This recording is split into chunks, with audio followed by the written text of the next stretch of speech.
Well, hey, welcome back to the Midweek Podcast, where we are equipping you to lead your everyday people to new life and new possibilities. And we are so excited to continue bringing these conversations to you each and every Wednesday.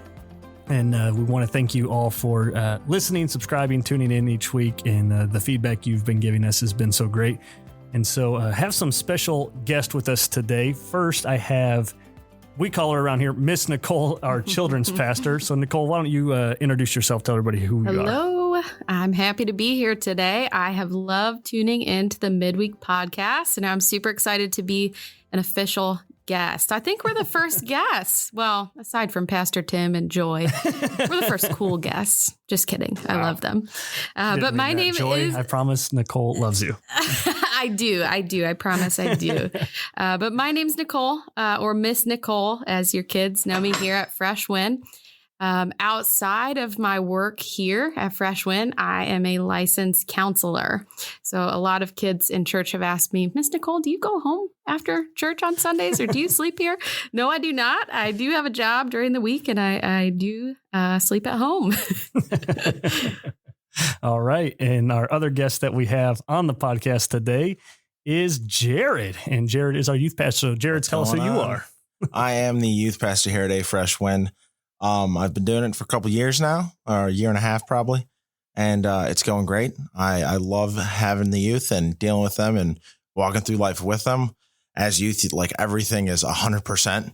There's no like 50%, and I'm kind of upset. It's my world is ending, or it's the best day of my life. All or nothing. All or nothing. Yeah, go big. And so you gotta prep yourself for that one. It's fun, and you gotta be ready for it. But I enjoy it. I love it. And unlike Miss Nicole, I work at a factory outside of here. And so I do as well sleep at home. Good. But I'm just factory worker outside of here, though.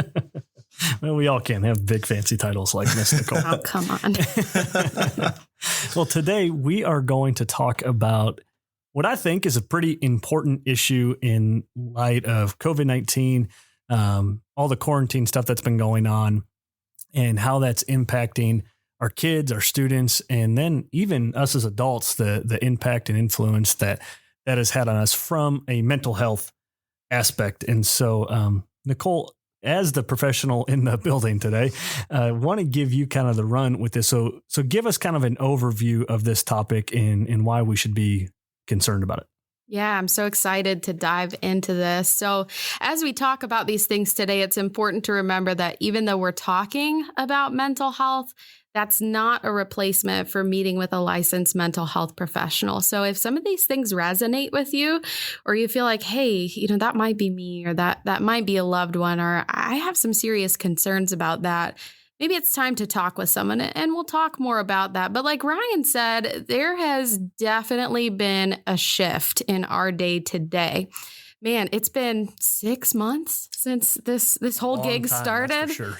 6 months since the governor said, all right, shelter in place, and life has just not been quite the same since. Would you guys agree? Oh, it's been entirely different, I would say. Yeah, we have in our house trying to figure out how to be, not just parents, but like the school headmaster and answering math questions that I don't know. They changed math. It doesn't even make sense to me anymore. I'm not sure how to do that. Are you sure you ever understood it, or is it really different? That might be a good point. Ouch. So yeah, definitely different for sure. Yeah. I mean, from a practical day-to-day standpoint, things changed pretty significantly from the get-go. I mean, some people lost their jobs. Maybe that was temporary, or maybe it was indefinitely. Our kids came home from school, right? They were super excited about that to start. And then we realized, hey, this might be going on for a little while here.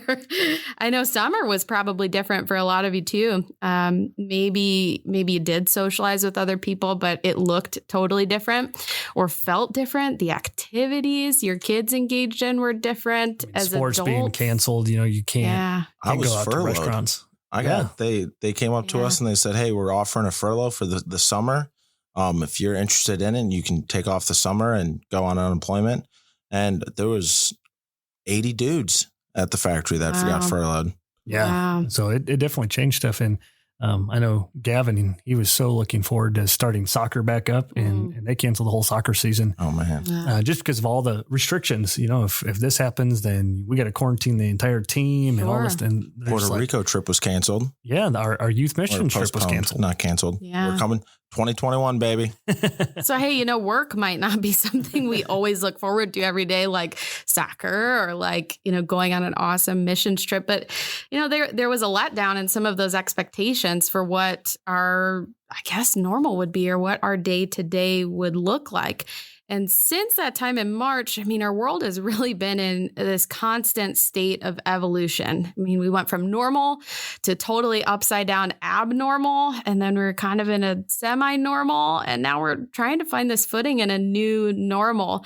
Yeah. And Ryan, you and Tim even preached, a sermon series on this new normal. What is it? Life is always in transition, and sometimes it's a global pandemic like this, and sometimes it's you lose someone you love.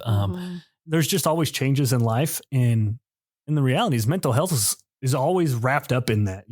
How we process emotions and thoughts and feelings is a big deal, and so learning how to navigate those new normals is definitely an important thing.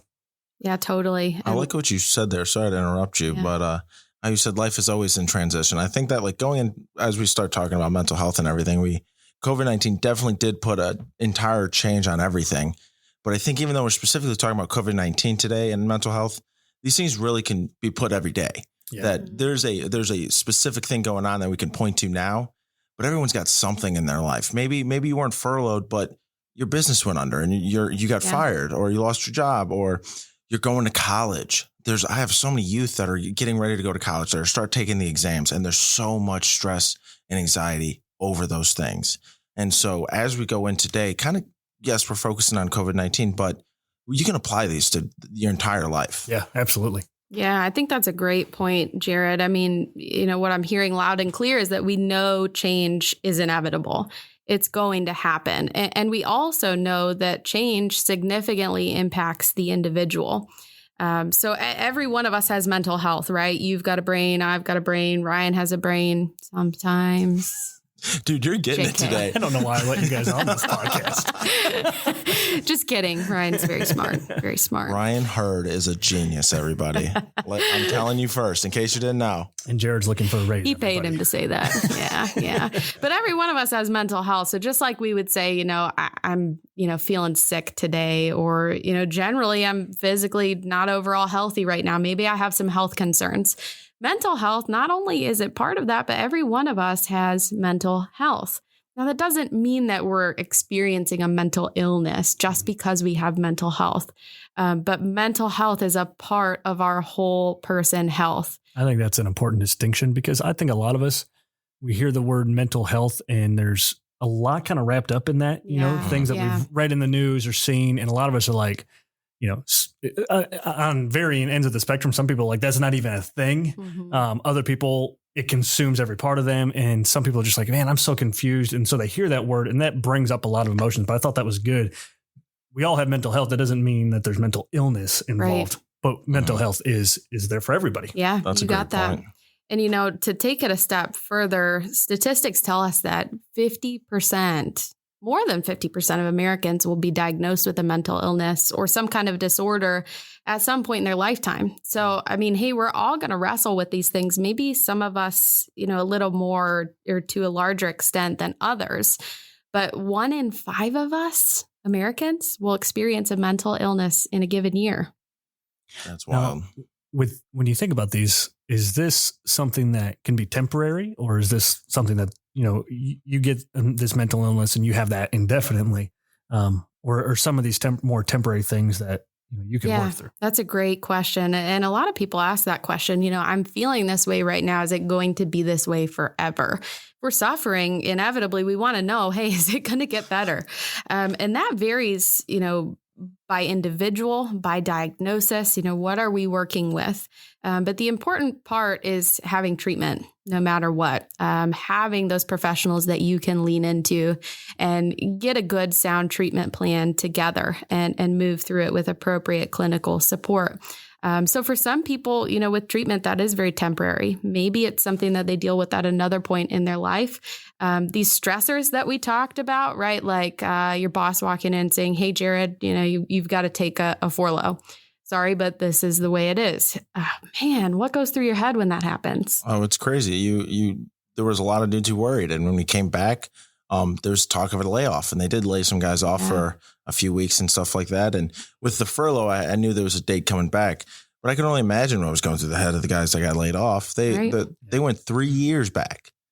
I just missed the deadline. There's dudes who've been there 3 years, and you kind of think you're safe at that point. You've been at a company for 3 years.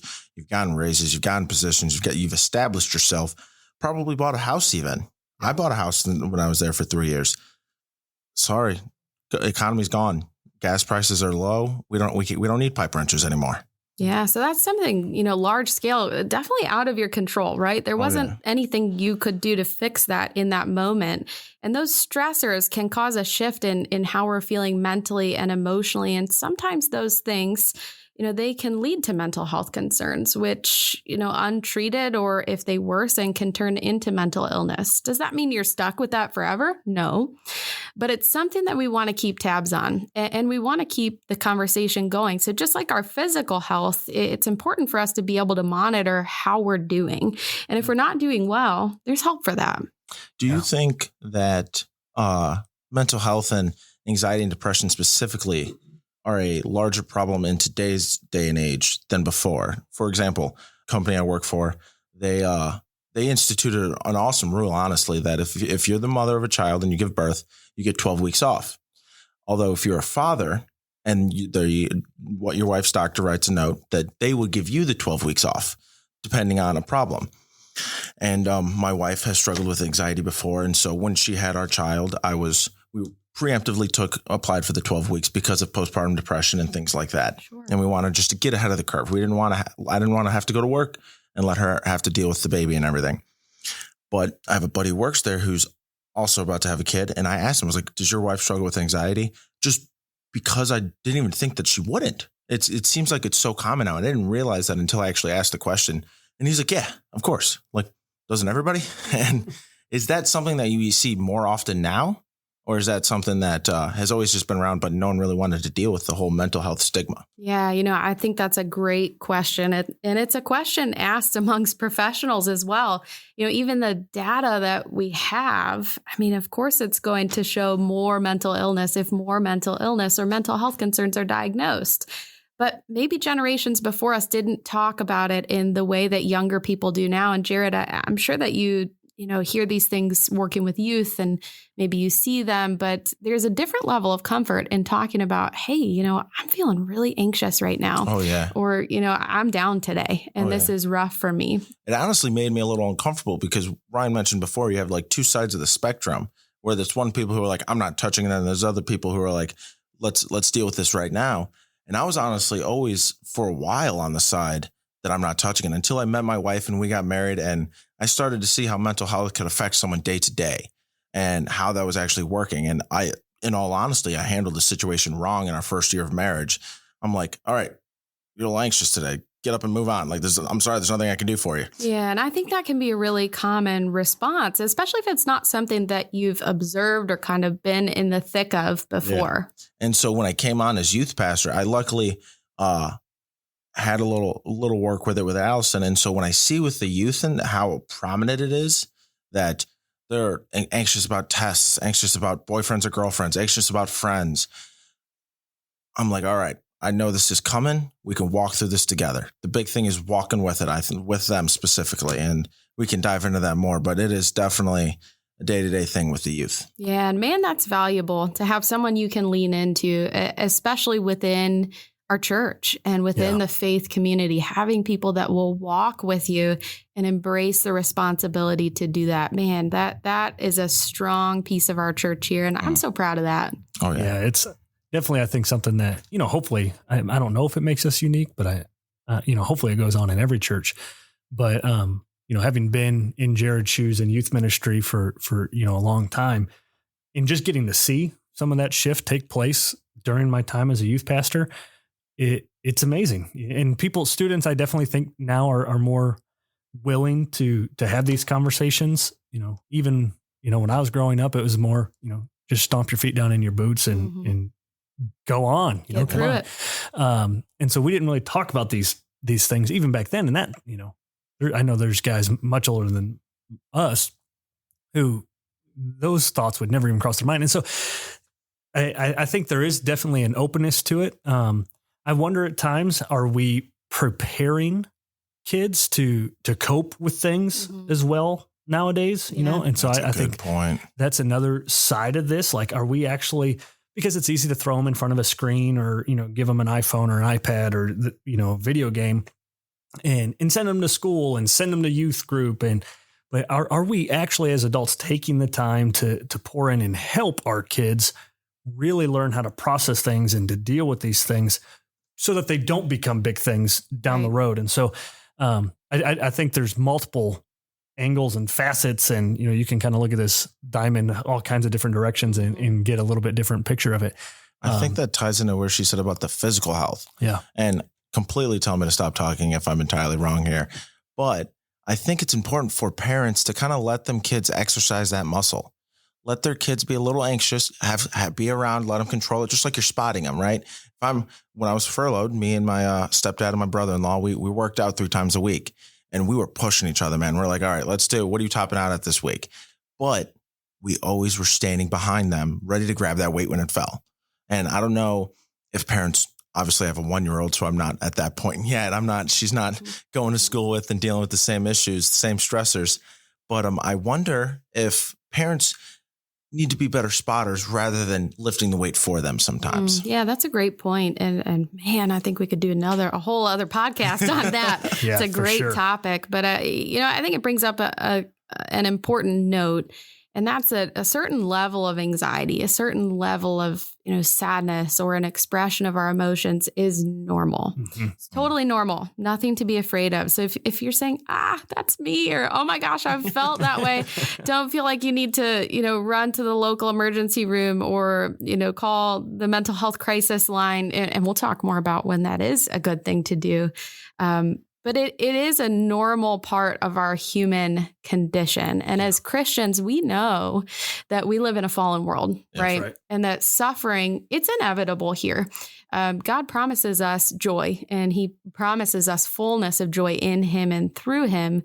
But that doesn't mean that we're immune to the suffering of this fallen world.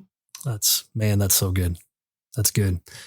So Nicole, from a mental health standpoint, how do you see the shift that we've been experiencing over this, past 6, 7, 8 months, really all of 2020, you can kind of just rope in there. It's been a rough year for a lot of people. Yeah. How do you see this shift impacting our community?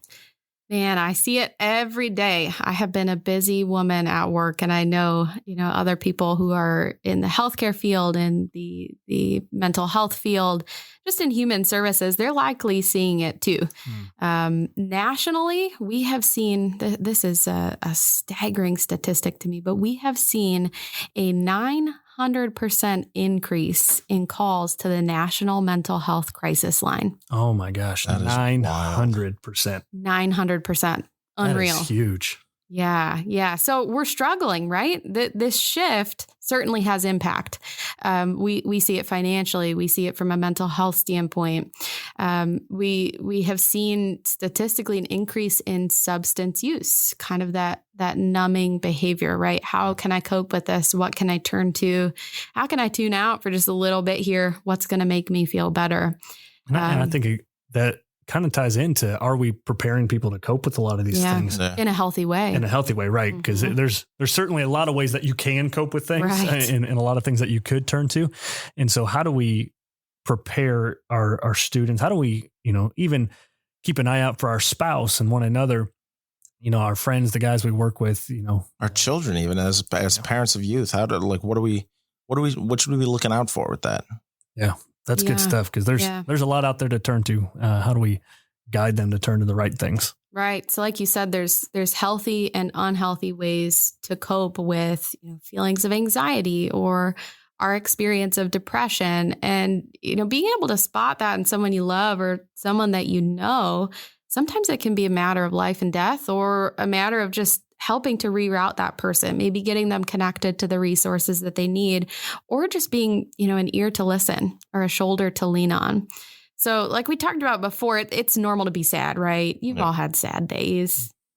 I've lose someone. Ever been happy. Oh, he's only ever. I'm a positive person. I have no emotions. No emotions. We might need a counseling session after this. Just kidding. I don't work until later tonight. So, I mean. Yeah. So, sadness is normal, right? But when we're talking about depression, we're talking about something that goes a little bit further. Maybe it persists a little bit longer. So if you notice, your kid's feeling a little bit sad, maybe they're tearful for a day or so, that's okay, right? We're allowed to experience those emotions, kind of like that spotting that you talked about, right? We're keeping an eye, we're not lifting the weight for them, but we're noticing. Now, when that persists, or say, you notice your teenager, she's just crying. She's crying so much, right? The last couple of weeks, she's been more tearful. Maybe she's not hanging out with her friends like she was. Maybe she, walked down the street to hang out with her friend a few doors down on a pretty routine basis. And maybe she's pulled back from that. That can be a sign or symptom of depression, or some concerns of depression. So you might see people, this doesn't apply to just teenagers. It might be adults too. Yeah. Like for instance, my mom loves to garden, right? She's always in the garden, cleaning up the mulch, pulling weeds, making sure everything looks beautiful. And it always looks in tip-top shape. And that's pretty characteristic for my mom. So if I noticed that there were, some weeds in the garden bed, she wasn't out there doing the things that she once enjoyed, that would kind of tip me off to, hey, maybe something's up. That's a really good point. Looking at just finding what they're good at and seeing if they're not doing it as much. I think just as humans in general, we have a tendency to not even pay attention that much to things. Yeah. We're so wrapped up in our own self that it's hard to be like, man, Jared, he's kind of quiet today. Wait, you're telling me I have to pay attention to other people now? Right. This is a lot of work. Never mind. I can't do this podcast anymore. Hey, we're equipping people to embrace the responsibility to lead their everyday people to new life, new possibilities. And yes, Jared, that means you need to keep your eyes open. We can do it together. Now, like I said, this isn't a one-day deal, right? If I don't see him with his Starbucks for one day, I'm not going to say, whoa, what is going on? What is going on? You might need to call somebody. But now, if these are changes that we see over a couple of weeks, or we notice other things like maybe your student's having difficulty completing their schoolwork, and this goes beyond the adjustment of digital and virtual learning. Maybe they're not able to focus on tasks. Maybe you notice that in your spouse at home. They're not able to complete the activities that are required of them, maybe at work. Maybe they're slipping at work.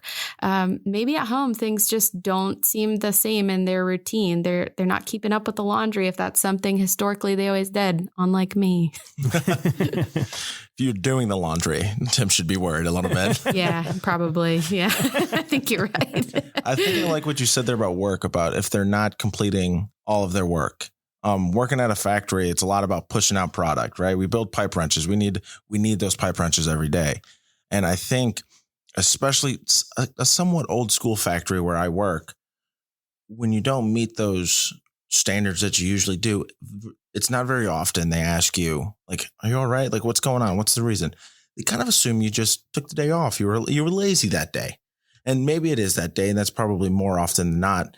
But I think that's an important part. Like, if you're listening and you're a boss, hey, if someone's messing up a day or two, or starts going downhill, maybe there's something going on mental health wise, rather than them just being lazy. Because if they're good for a year and a half that they're working there for you, and then something happens, that's a good point. Yeah. And I think keeping our eyes open to this, sorry, Nicole, for interrupting you. But just from that embracing the responsibility standpoint, man, that gives us an incredible opportunity to minister to people and to kind of step into their lives and be like, hey, just wanted to check on you. How are you doing? And it doesn't have to be weird. I think that's what we're all afraid of. Like, it's going to be weird if I start asking people these questions, but I think we could just, hey, how are things at home? How's your wife? How are the kids?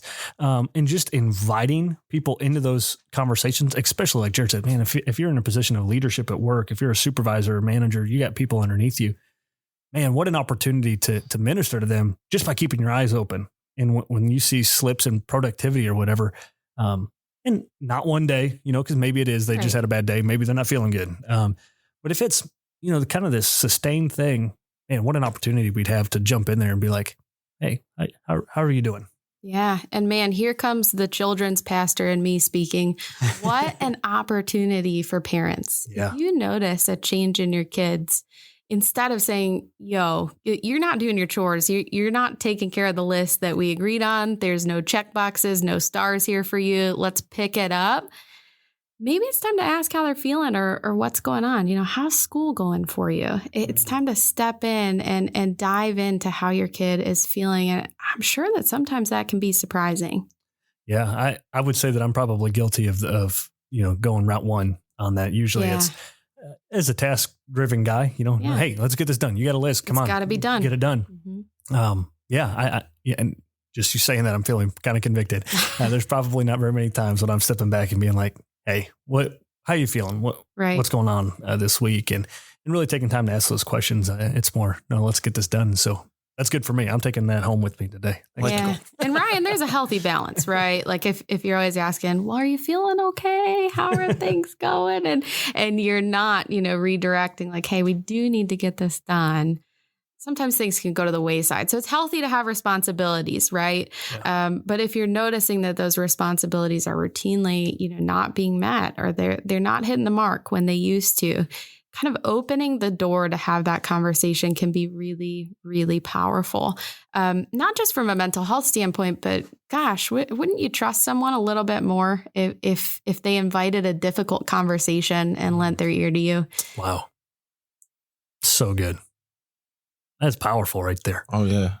And most of us, we try to just run from conflict and avoid it. Yeah, it's uncomfortable. Invite it. We're like, what is that? No, I'm not inviting a hard conversation. No. I'm feeling a little sad today. Well, good luck with that. I'll see you later, man.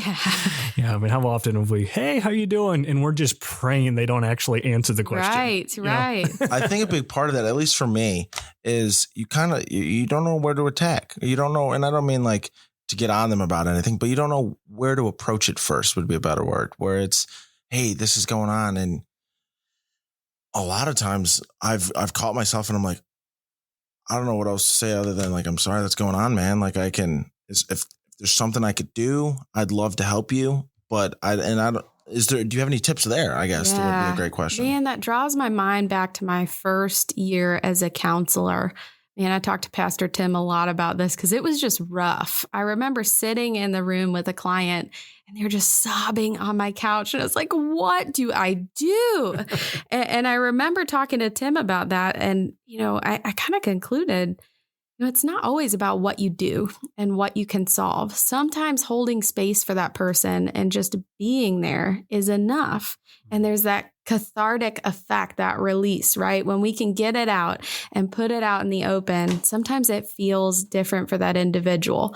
Now, I think we were talking, we're talking last week on the podcast about, men kind of innately wanting to fix things, right? Like, let's get to the point here. Let's make this work. I can see my way around the problem. And as a counselor, sometimes I struggle with that too, right? I can see my way around this, the coping skills that might be helpful. But sometimes in that moment, that person just needs another human, right? Someone to listen and to care.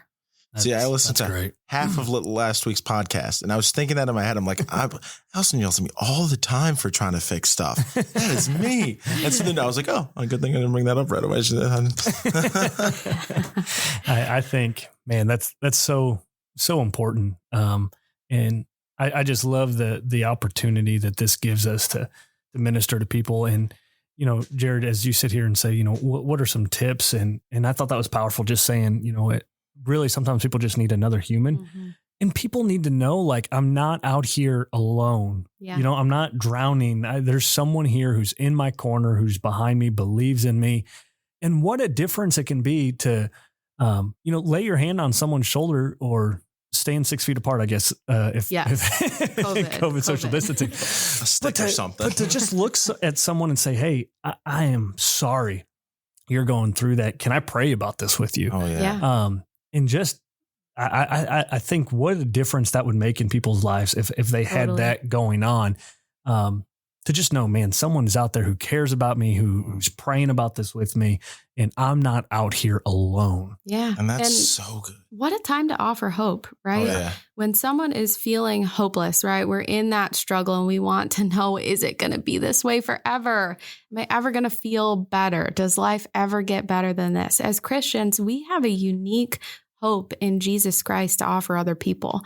Now, as soon as someone sits down and starts crying, is that the best time to say, yo, Jesus? Maybe not. But again, like that conversation with your kid, you're opening the door. Yeah. You're building trust with that individual. Maybe that's an opportunity for them to see the hope that you have. Yeah. It's powerful stuff. I think it again goes back to knowing when like finding the balance there. Like, are we carrying the weight for our children, or are we spotting them?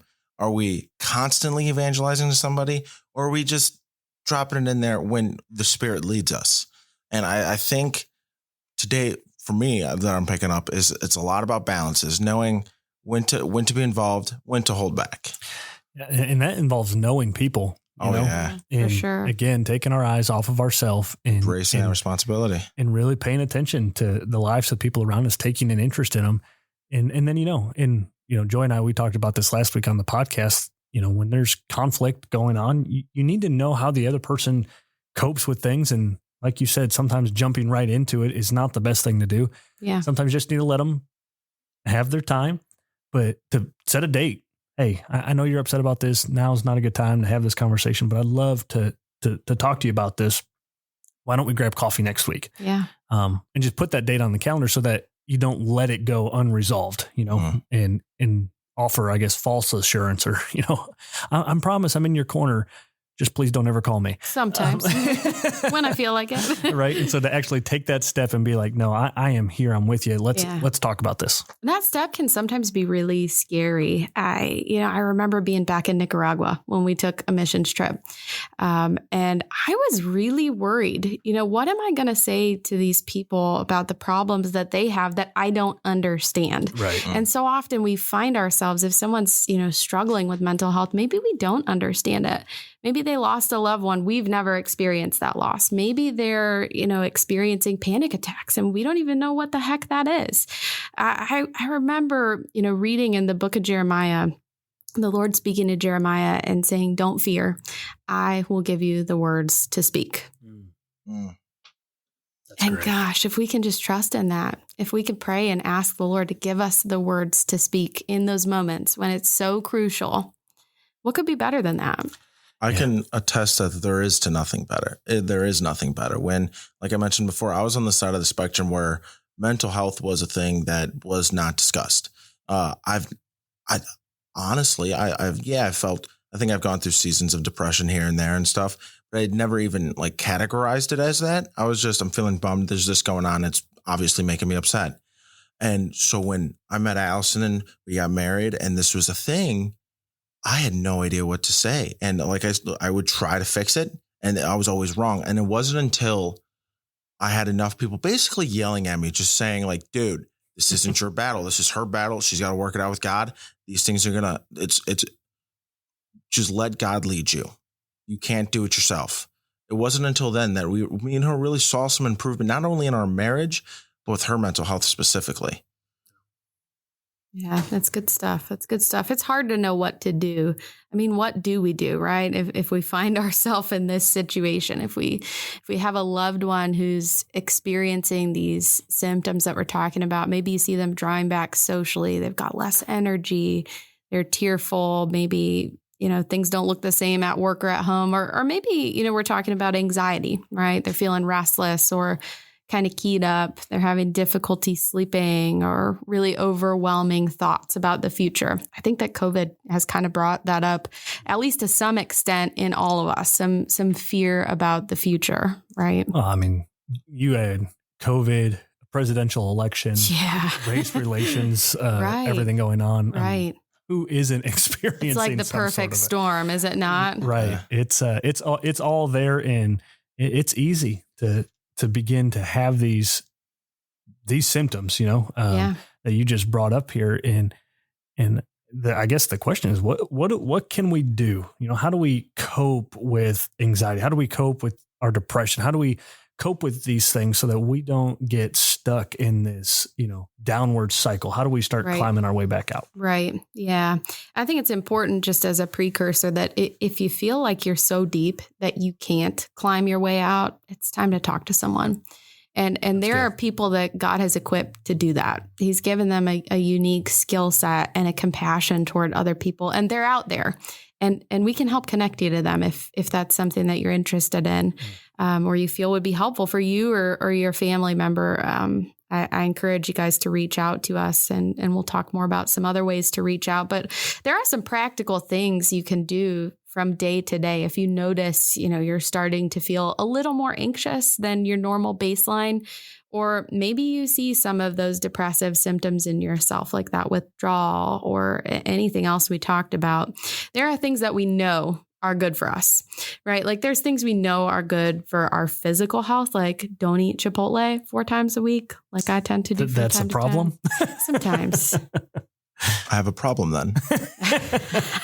Well, that makes 3 out of 3. It sounds. It does. We need help. Goof. We need help. Yeah. We won't do a podcast on eating. I promise. That is not our area of expertise. But hey, there are some things that we know are good for our mental health. Physical activity is one of them. And boy, that's been a tough one lately. I mean, we're in our houses. We're leading a more stagnant lifestyle than usual. Maybe you were working in the office and you had to walk up a couple flights of stairs to get to your office, and now you're just sitting on the couch. Right. It's someone, you didn't just hit the brake, you pulled the e-brake on this for a lot of people. And then to shut down gyms, people who are in those routines. I had a buddy who used to call me 3-4 times a week. Hey, you want to meet me at the gym? I'm like, no. Tuesday. You want to meet? No, I'm still Straight no. to the point. Nope. He has gotten to the point. He just stopped calling. And he's like, he's never going to meet me here. But there's people who are really big on that. And now nothing.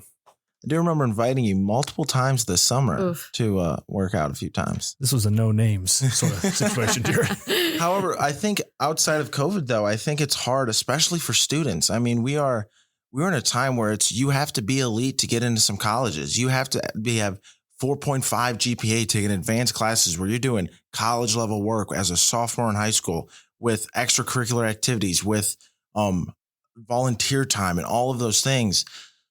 Do you have any tips? And I know this might be a little like you guys got to work out some scheduling yourself and figure things out. Do you have any tips on how we can carve out some time or like how much physical activity are you talking about here? Yeah, I hear you. It's tough, right?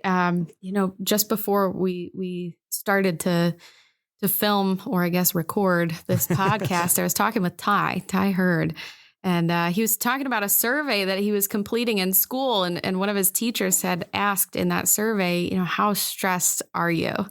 And he said, do I lie about this? Because I'm pretty stressed. And that speaks to what we're talking about today, does it not? But he was telling me about all the Zoom calls he has to be on and for how long.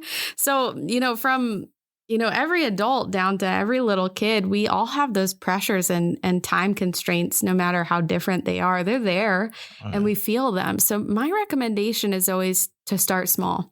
Okay. Start as small as you need to. Studies show as little as 10 minutes of physical activity can boost those feel-good chemicals in your brain and improve your overall mood. I'm thinking, how are we going to carve out an hour to get some cardio and some weights in? I might be dying after that. 10 minutes a day. That's manageable. Just hold me accountable, Jared. Turn Netflix off for 10 minutes. Yeah. Go walk around the block or something. Walk. Yeah. Yep, totally. We know eating healthy and, not eating Chipotle 3-4 times a week. I don't know. You can do Chipotle up in a pretty healthy way, but I like the sour cream personally. Boatloads of sour cream. Yes. So eating healthy meals, it's good for us. When I worked at Chipotle and ate it just about 3 times a day, I was a happy guy. That may be the key for me. That's not everybody. Necessarily. Right. Individual basis here. Oh, yes. So, the regular physical things that we're monitoring with our health, like physical activity, eating healthy meals, well balanced, keeping that routine in our diet. Getting plenty of sleep. Now, if you're experiencing any symptoms of anxiety or depression, one good indicator of that is sleep disruption, right? I'm having a hard time shutting my brain off at night. These thoughts don't stop.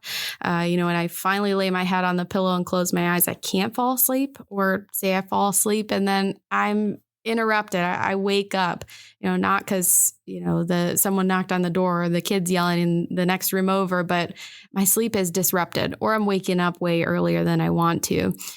So getting plenty of sleep can be hard, but limiting your caffeine, your screen time before bed, and having a good routine when you go to sleep, and having good sleep hygiene, right? Like, I'm going to shut my phone off and not scroll through Instagram for an hour before I fall asleep.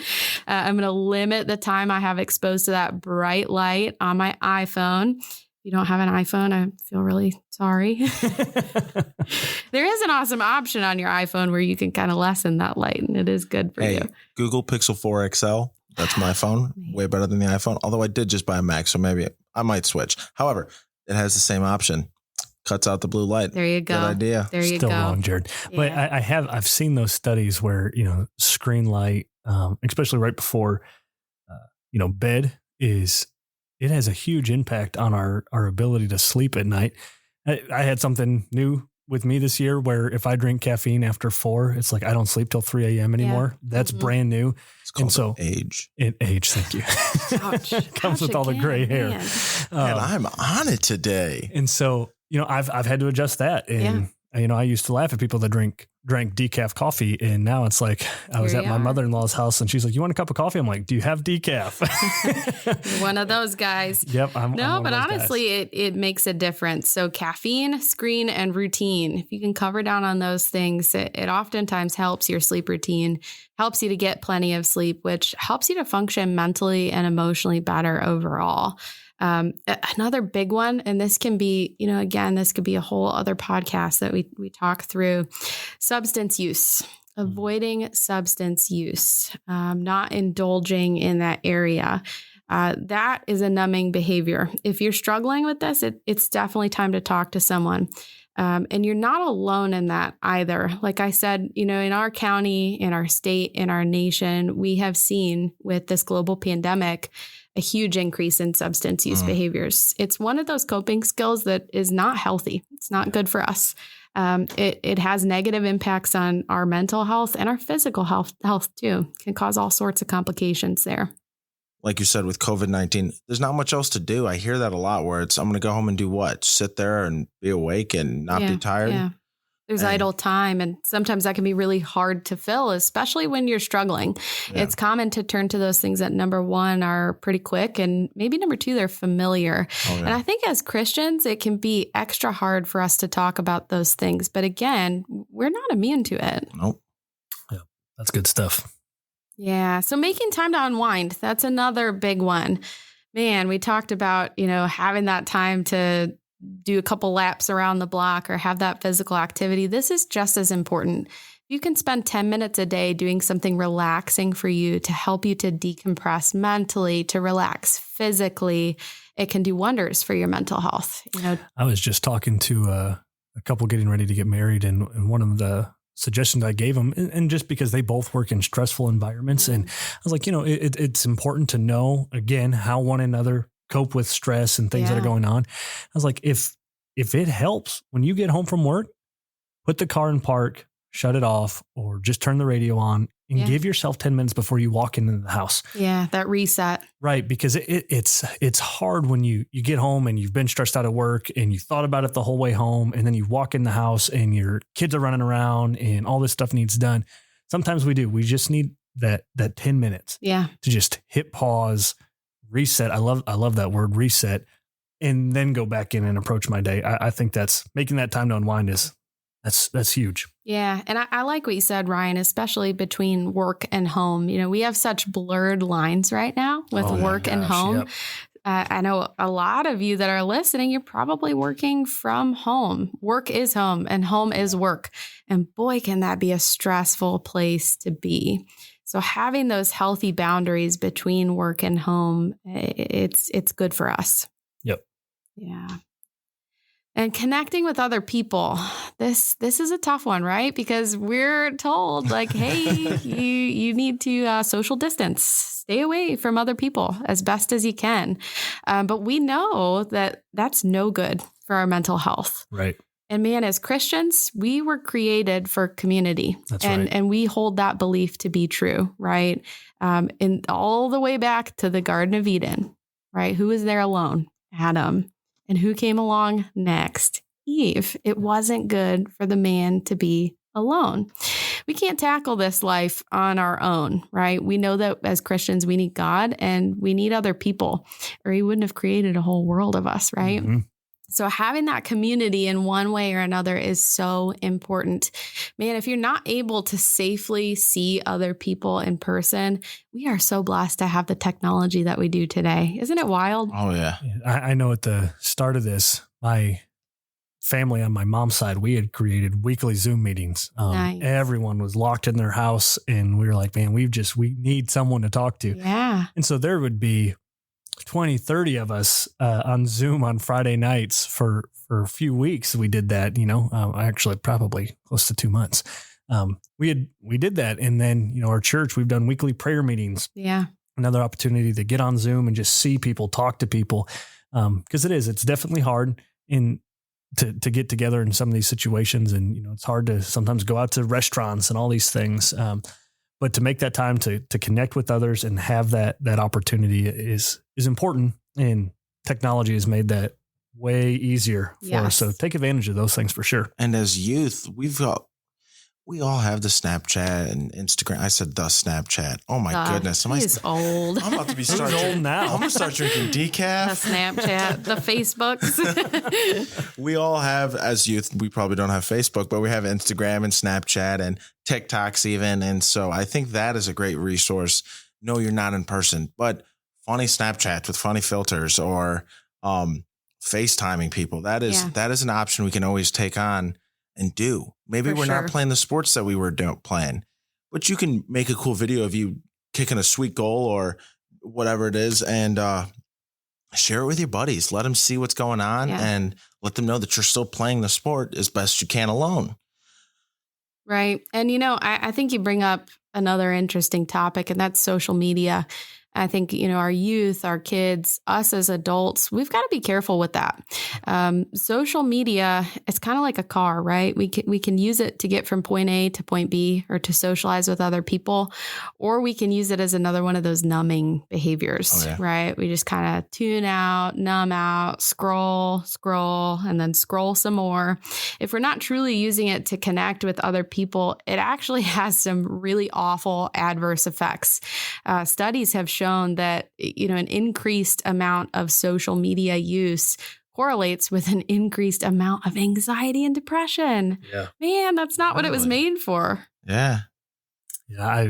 I've seen some of those studies, and I think one of the dangers with social media is we get in this habit, where we're kind of trapped in comparing our reflection with other people's projection. Yes. And so we look at the lives that other people project. The ideal. Right. And then we look at our lives in the mirror and be like, man, it just doesn't seem to line up. So maybe we shouldn't go to social media. Youth, go to dial phones, the rotary phones. Just call somebody. Yeah. Do those even exist anymore? Write a letter.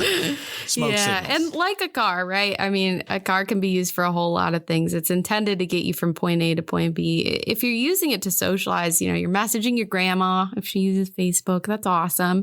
If you have that back and forth exchange with other people, you're socializing. It might not be as good as in person, but it's getting the job done. But if we're using it to numb out, that's when it can really cause those adverse, side effects, we could even call them. Yep. Or like you said, Ryan, if we're, finding that the thoughts we have when we're engaging with social media are pretty negative, like, man, why can't I be like that guy? How does that guy have a 6-pack and I can't even walk around the block for 10 minutes? If we're noticing those things in ourselves and we're self-monitoring, it's time to set the phone down. And, in counseling, I see a lot with people lately, a great deal of anxiety with phone checks and looking at the news, right? All these things that are going on.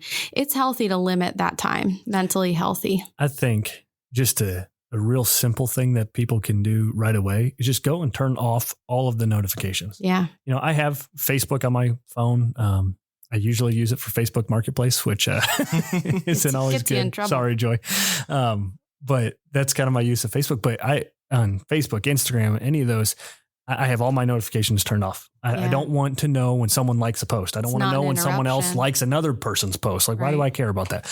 And so just go ahead and turn all those off, and just not having your phone buzz will make a huge difference in the amount of times that you pick it up. Yeah. And then when you go on there to do what you want to do, to connect with someone, see how someone's doing, and then get back off. Right. And don't get stuck in that endless scrolling and comparing and all that other stuff. And, with current events and everything going on in the news, I think we can feel this urge and desire to be informed. And it's good to be informed, but only so much of that information is helpful to us. Be informed, but don't be overwhelmed. And I think a pretty good rule of thumb is check the news 2 or 3 times a day. Leave it at that. Once you hit that mark. In like 30-second intervals. Yeah. Because it's just depressing. It's a lot. It's a lot. The youth has done a lot of fasting this last year. We did an Easter fast, and we did one more. I don't remember exactly what it was, but at Solomon's Porch, fasting is pretty common. We've been trying to make it take those things that are vices, that were things that were cool, like social media, and then they become negative, and fast from them. And I think of Allison's always, whenever she fasts, it's always Facebook or social media entirely.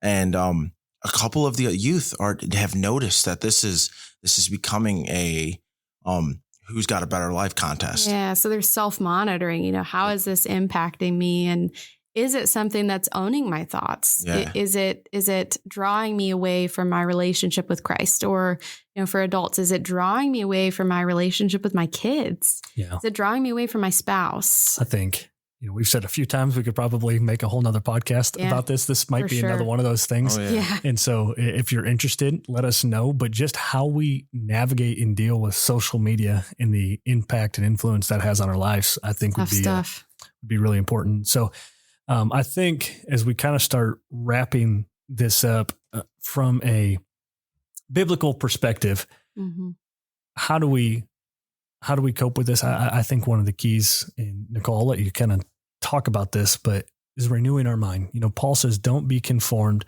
to the patterns of this world, but be transformed by the renewing of your mind. And so as you think about that, how do we apply that principle to these situations? Yeah, that's great. Renewing your mind, man, that's kind of our superpower as Christians, right? And to share that with other people and to bring that to light for others in those times where they feel like they don't have hope. Depression and anxiety can cause our mind to be filled with this whole slew of thoughts that aren't helpful. They're lies, and they don't have any truth to them. Depressive thoughts might sound like, I'm not worthy of this. What is the point in going on?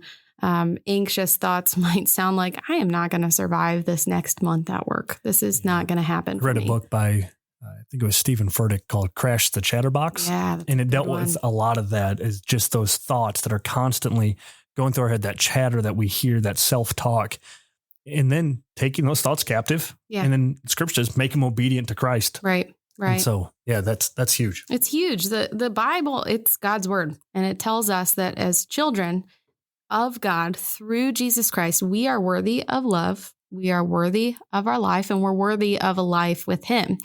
And we know, even in those moments where we feel like, gosh, why am I here? What is my purpose? What's the point in going through another day? We know that we have purpose in Jesus Christ, and that we're on a mission here, a unique mission for him. And these anxious what if thoughts, man, if we can transform the way we think, if we can reflect on that scripture and draw our mind back to the fact that we have a sovereign God, how comforting is that?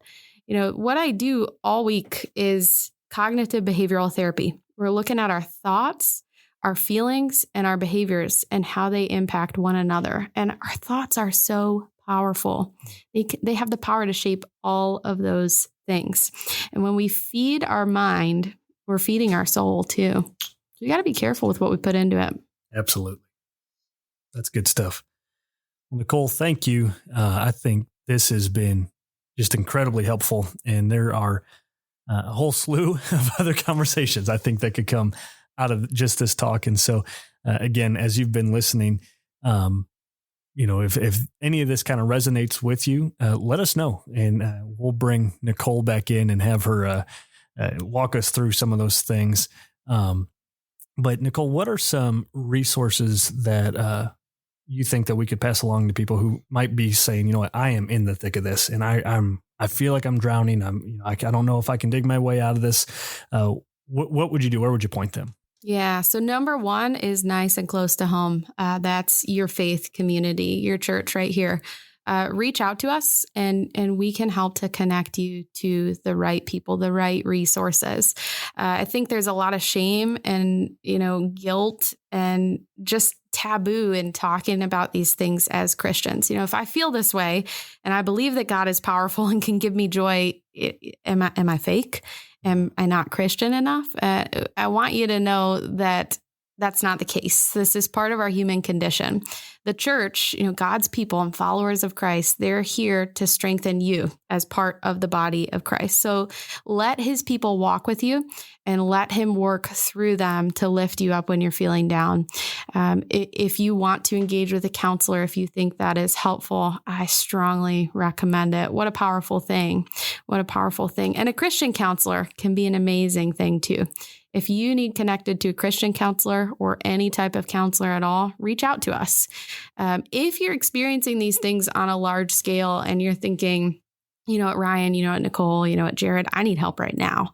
Like I can't wait for, you to call back or anything. I need help in this moment. I want to give you guys a phone number. It's a really simple phone number, and it's even one that you can text. And that's 741-741. If you text hello to this number, there is a crisis counselor on the other end of the line 24/7. So it could be 3 a.m., Christmas Eve, doesn't matter. There's always someone there who's trained and equipped to help you problem solve in those moments of crisis. What an amazing resource. Give them that number one more time. That's it's 741-741, and you text hello to that number. Now, if you're thinking you need maybe like a long-term resource, like you think counseling could be beneficial to you, you can also call this non-emergency Navigator line in Lorain County, and they can help you to connect to the service that you think might be appropriate for you, or they can help you figure out what might be appropriate for your concerns.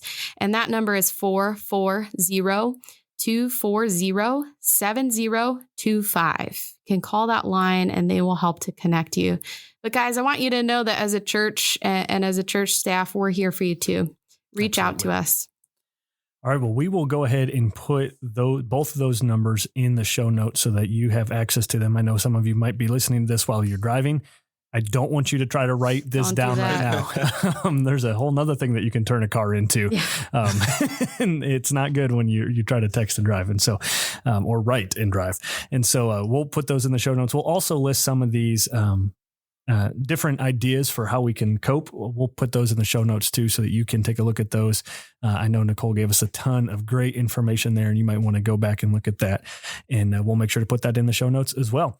And so I want to thank you again for spending your time with us. I know that there's a lot of other things that you could be doing, but it means so much to us that you would hop on the midweek podcast and listen to this. We are truly doing our best to equip you to lead your everyday people to new life and new possibilities. And that starts with you being whole. It is hard to embrace that responsibility when you're wrestling with a lot of these things. And so, and when you are whole, then God sends us right back out into the darkness, it seems, to so that we can pull others out and we can help them. And so a lot of these things will apply and help you lead your everyday people to new life and new possibilities. And so, Nicole, would you mind praying for us, and we'll wrap up? Yeah. Father, thank you for this time that we have together. I thank you that we can connect with our church even when we're apart. Man, we're sitting apart at this table right now and we're far from the people that we're praying with. But Lord, thank you for that sense of connection that you give us. And thank you that the body of Christ is there to care for your people.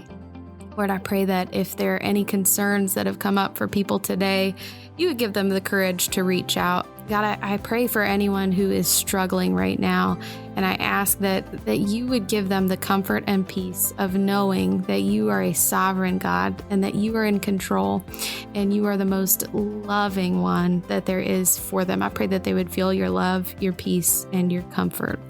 And God, again, I just thank you for this church, and I pray that you would use it to touch your people. In Jesus' name, amen. Amen. Well, thank you guys so much for joining us on the Midweek Podcast. We will talk to you soon.